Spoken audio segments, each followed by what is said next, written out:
Bienvenue sur FreeCAD version 1.0 sur Artix Linux chez moi pour une série de 3 ou 4 vidéos dans lesquelles nous allons voir comment on peut modéliser un cache-pot en bois, un baquet rond ou encore un tonneau ovale, un foudre, comme on en voit chez nous en Alsace dans les caves. Pour réaliser ce baquet rond, nous allons d'abord créer la première douelle. Je crois qu'elle est là.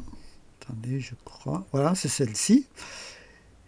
Et ensuite, à l'aide nous allons créer une rainure, bien sûr, pour le fond et créer une répétition circulaire. À la fin, on créera même un cerclage. Je démarre un nouveau document, je suis dans Part Design, un nouveau body, une nouvelle esquisse, vue de devant, XZ. Je vais réduire un petit peu tout cela. J'utilise le mode rectangle, mais je sélectionne ici 3 coins.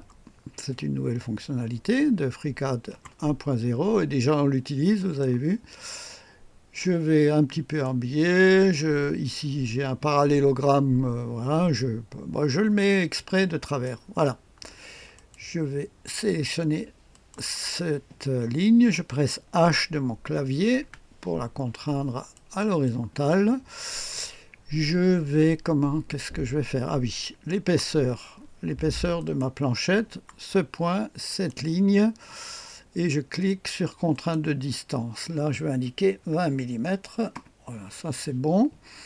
Là, j'aurai 500 mm, donc je presse L et j'indique 250 parce que c'est le rayon. Je vais faire de même pour en bas. Je presse L et j'indique 200 mm. Voilà.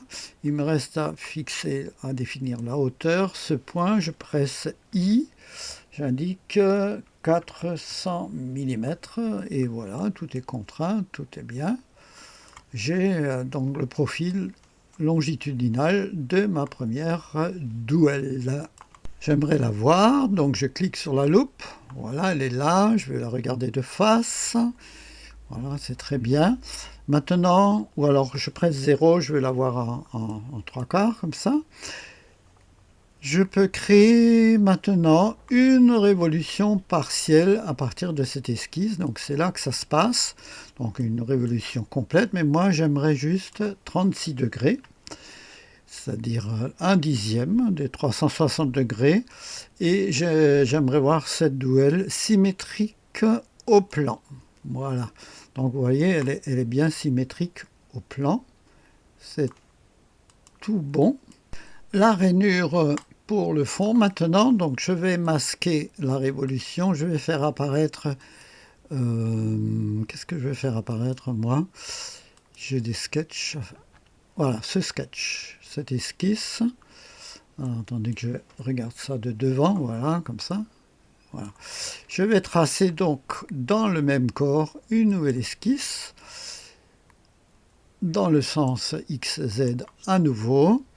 Je vais créer une géométrie externe. Je cherche toujours cette icône, elle est là. Voilà, c'est celle-ci que je veux. Je vais tracer un rectangle, à peu près ici. Oui, je clique. Voilà, je vais faire ça, comme avant. Je presse E pour contraindre en égalité. Je presse I pour la hauteur. J'indique 21 mm. J'aimerais quelque chose qui soit à peu près là. Donc, une hauteur par rapport à X. Donc, je presse I.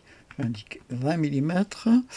De là à là, oui, c'est à peu près bien positionné. Je presse L et j'indique 8 mm, ça suffit. On est entièrement contraint. C'est très bien. Je fais réapparaître ma douelle, voilà, ma forme 3D. Et je vais pouvoir utiliser le sketch 001 pour créer un groove, c'est-à-dire une rainure sur toute la longueur, dimension. Ah, il me la met sur 360 degrés, bah, c'est bien, c'est très bien comme ça. Voilà, ma première douelle est terminée.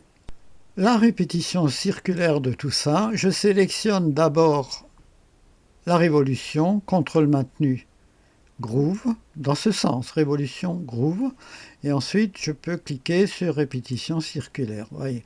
Donc il veut me la faire dans l'autre sens, donc je lui indique l'axe normal, c'est l'axe Z, et je donne le nombre de duels que je veux, je presse Enter, et voilà. Pour le fond, pareil, je passe en bufilaire V plus 3, je regarde ça de côté, je presse 1 ou je clique là-dessus. Je vais prendre une dimension, je ne sais pas si j'y arrive avec l'outil, je vais essayer, on va déjà voir si on y arrive de là à là. Si, je suis arrivé. 375, donc je peux le surligner ici, CTRL plus C. Je le sauvegarde, bon, oui, je peux le sauvegarder si je veux, je ferme. Donc j'ai ma mesure qui est là, si je ne veux pas la voir, vous voyez j'ai un œil ici, je peux masquer les mesures. Je vais tracer un cercle vu de dessus, donc ici. Je suis dans Par Design, je vais créer le fond dans un nouveau corps. Donc je crée un nouveau corps, une nouvelle esquisse vue de dessus cette fois-ci. Je trace un cercle, voilà.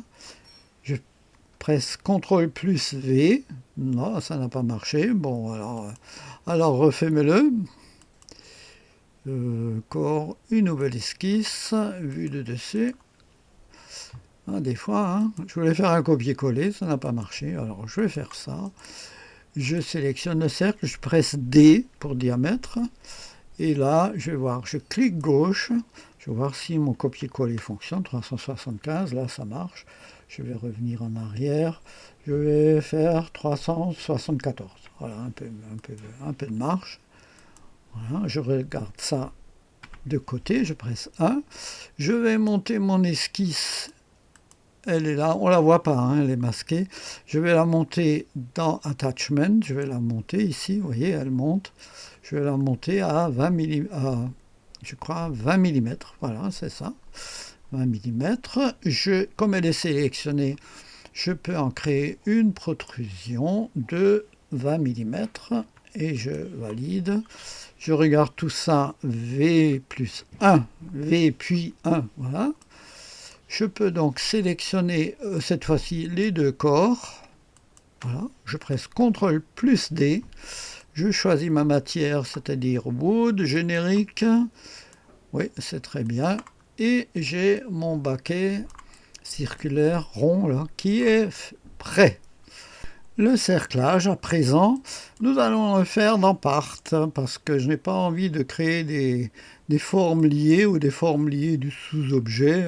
Je préfère le faire ici. Je crée une nouvelle esquisse que je vais voir en XZ. Je peux peut-être masquer cela, oui, voilà, comme ça, j'ai l'esquisse, c'est mieux. Je vais générer un rectangle. Oui, ou alors non, je vais créer une géométrie externe, celle-ci, voilà, là on la voit bien. Je crée un rectangle par 3 coins, voilà. Je commence ici, je vais là, ici je vais n'importe où. Je presse N de mon clavier pour contraindre perpendiculairement ces deux lignes. Je vais indiquer une hauteur ici de 20 mm. 20 mm, allez hop, c'est bon. La longueur de cette ligne, ça va être contrainte de distance 2 mm, c'est le cerclage. La largeur de mon cerclage, ça va être 30 mm, voilà. Oui, il y a juste la hauteur, si, c'est très bien, on est vert, on est contraint, c'est bon. Mon esquisse est sélectionnée, je peux créer une révolution complète sur 360 degrés. Voilà, et mon cerclage, et ben ma foi, il est là. Et mon baquet rond est terminé.